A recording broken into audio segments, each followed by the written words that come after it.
Okay, real talk. It's been over a month since Xiaomi launched the 17 Pro Max and the internet has moved on. You've seen my unboxing video, the comparison with the S25 Ultra and also with the iPhone 17 Pro Max. I mean, the hype cycle is over. So why are we here? So we're here because I've been using this device for over 30 days now and something weird happened. I started thinking this was another iPhone copy phone with a gimmicky screen at the back, but here I am still using this device 30 days later, even with my iPhone sitting in the drawer, and that should tell you something. I'm going to share what I found out about the smartphone, the Xiaomi 17 Pro Max, and so without taking much of your time, yo guys, let's get started. When this device was dropped, everyone lost their minds. These guys are copying Apple, this is another iPhone clone, and in fact, this display is gimmicky. Look, I get it. They literally named the smartphone after the iPhone 17 Pro Max and they skipped the 16 from the 15. So that tells you they're copying Apple, right? This design looks familiar and the whole thing screams we're coming for Apple. And while everyone kept laughing at Xiaomi that they copied Apple, I think we all got played and they did something Apple would never do. Let me explain. So let's talk about this back display. The first week of using this smartphone, I used it for a couple days and I began to feel like this was just a gimmick. I mean, I barely touched it except for taking selfies. But when it comes to music control, notifications and timers, I would always wonder why I have to flip over to this back display when there's a capable and bigger screen up front. If I'm being honest, it felt like I was just forcing it. In week 2, something changed. I realized that someone who keeps my phone face down that I began to use this music control at the back of this display and I just liked it. And now I'm customizing this back display with animations, and there's this one that has this PCB up front that shows the components and your battery life. There are some that react to animation and I even use this to prank someone like I had a broken display. I could also make this look like my iPhone 17 Pro Max. It's just fantastic. You know what? Right now we have smartphones that constantly stress us. Having a device that brings tiny bit of joy is seriously desirable. Why not follow and subscribe if you liked this little puppy here? Please. Thank you. Okay, let me be real about something. I'm not a selfie guy, never have I been. But with this smartphone, I realized I constantly took selfies with this back camera. I'm always the one behind the cameras except for these YouTube videos. But with this smartphone, I realized I took more selfies than ever. All I'm trying to say is, with other smartphones, the selfies seem to be an afterthought. And when you need to use the main camera to capture yourself, there is no way to properly frame yourself. But with the smartphone, the Xiaomi 17 Pro Max, it flips that completely. You get real depth of field with the 50 megapixel large sensor, and you also see yourself at the same time. This is something you're not going to get with other smartphones when taking selfies. I've seriously taken more selfies than I have taken with other smartphones in the past year, and that's not because I'm vain, but because taking selfies with the main camera is something that's fun and inspiring. This is arguably the best selfie camera on the smartphone right now. No other smartphone comes close. Now let's talk about the battery on this smartphone. I'm not someone who has battery anxiety, but this device gave me a whole new perspective. Just think about it.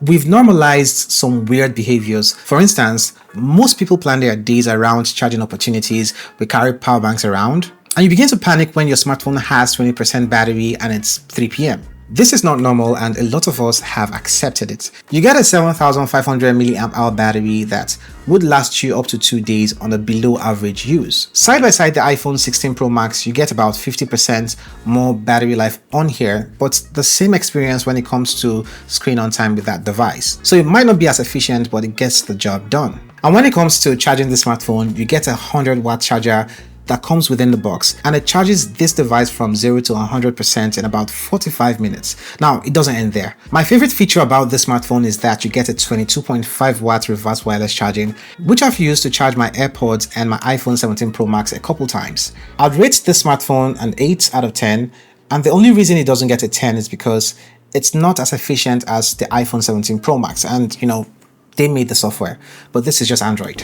Look, I could bore you with the specification numbers: Snapdragon 8 Elite Gen 5 processor, 16GB of RAM, up to a terabyte of storage, a 3500 nits of peak brightness on the 6.9-inch AMOLED display, 120Hz refresh rate. This display is actually brighter than the iPhone, and you get this ultrasonic in-display fingerprint scanner, which is, in my opinion, faster than Face ID from the iPhone. But after a month of using this device, this is actually what really does matter. It never lags, it never stutters, it never makes me wait. Does it benchmark higher than the S25 Ultra? Of course it does. And this processor on this smartphone will be coming to the S26 Ultra next year. But at the end of the day, when it comes to scrolling through TikTok, which a lot of people would do, this is as fast as the iPhone and the other smartphones I just mentioned. You won't really notice the difference even for those playing heavy titles. I mean, flagship devices are so fast for most people, and this is no different. I don't think anyone should worry when it comes to performance with the Xiaomi 17 Pro Max. This is just top tier Zenith Apex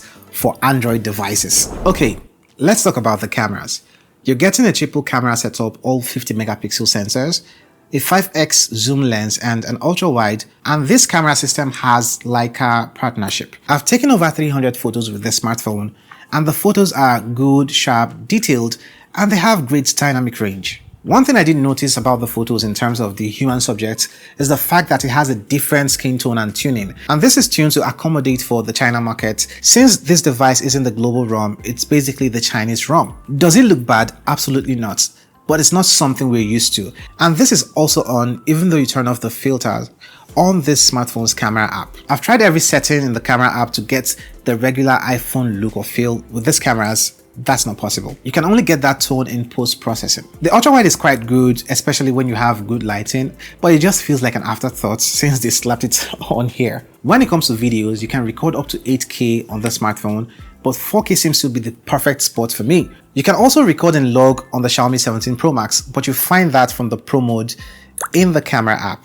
All of that bells and whistles like 4K 120 FPS are on the smartphone. Now, the good thing about the smartphone, like I mentioned earlier, is the ability to record using the back camera for your selfies. And this means every camera feature is accessible to anyone trying to record themselves. So for Instagram, YouTube, social media, these cameras on here are really fantastic. I personally would take the style and feel of these photos over those on the iPhone. The only reason I might go with the iPhone would be when it comes to video quality. That doesn't mean this smartphone is bad when it comes to videos. It's not just the style I appreciate. But honestly, this is a fantastic camera system and the best when it comes to selfies using the main camera. Okay, let's talk about the elephant in the room. This smartphone runs on the Chinese ROM with HyperOS 3 and also Android 16. With this ROM, you won't get the Google Discover feed, voice activation of Google Assistant, and Android Auto. But when it comes to making the smartphone feel like a global version of the Xiaomi 17 Pro Max, which isn't yet available, hopefully, fingers crossed, they get that available in the market. I made a video where you can learn how to do that and get it to feel like a global ROM. You can go check it out here. In that video, I fixed a couple of those features and you get your circle to search enabled on this device. So if your life depends on Android Auto, then this device will frustrate you. But if you do other things like social media and every other thing smartphones would do, then go check out that video and that initial setup should set you up. After a month of using the Xiaomi 17 Pro Max, I think I figured out what Xiaomi is trying to do. They try to solve for battery anxiety, terrible selfies, and also these boring designs we get with other Android smartphones. And honestly, they mostly did. This back display isn't a gimmick. I'm taking more selfies than ever, and also I love these animations at the back. The battery life is not just impressive on paper, as this is the first time I'm getting a flagship Android smartphone that matches the iPhone 17 Pro Max in terms of the battery life and screen on time too. The cameras on this smartphone are super and excellent, but when it comes to photos, I'd rather go with the Vivo X300 Pro, and for video, I'll prefer the iPhone 17 Pro Max. But this is more than enough for a lot of people, especially considering the fact that you can take selfies with the back camera and make videos using the back cameras too. Now, should you buy this smartphone? If you already own the iPhone 17 Pro Max or the S25 Ultra, it's not worth switching over to this device. You'd be good with those devices. But if you're trying to get a fresh device, then the Xiaomi 17 Pro Max is worth considering, especially for the price of $750 to $900, which is about $200 to $300 lower or less than the iPhone and the S25 Ultra. After 30 days of using the smartphone as my daily driver, this shows me that smartphones can still be fun, innovative, and practical all at once. And if the global version finally hits the market, this is one device you should seriously consider. Okay, I've made videos comparing the Xiaomi 17 Pro Max against the iPhone 17 Pro Max and the S25 Ultra. You can go check out those videos, and before you do that, do not forget to leave your thoughts in the comment section below. I'm Oscar and I'm signing out. Koidati.